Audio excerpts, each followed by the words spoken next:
ముఖ్యం. ఈ లోకంలో ఏది శాశ్వతం కాదమ్మా. నువ్వు డబ్బే శాశ్వతం అనుకుంటున్నావు. నీ డబ్బు శాశ్వతం కాదు. నీ అధికారం శాశ్వతం కాదు. నీ అందము శాశ్వతం కాదు. నీ బలము శాశ్వతం కాదు. నీ కార్లు శాశ్వతం కాదు. నీ పొగడ్తలు శాశ్వతం కాదు. నీ బండి శాశ్వతం కాదు. అరే నాయన, అంతెందుకు, భూమి మీద నువ్వే శాశ్వతం కాదు. మరి అలాంటప్పుడు ఇవన్నీ శాశ్వతమా చెప్పండి?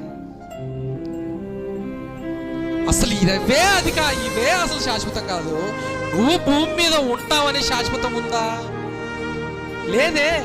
మరి ఎందుకు ఈ అహంకారపు మాటలు, ఎందుకు ఈ అహంకారపు చేష్టలు, ఎందుకు ఇంత గర్వం, ఎందుకు ఇలా అనరాని మాటలు అంటావు, చేయరాని చేష్టలు చేస్తావు? అధికారం ఉందని, బలం ఉందని, డబ్బు ఉందని నీ ఇష్టానుసారంగా బ్రతుకుతూ అందరినీ దూరం చేసుకుంటున్నావు.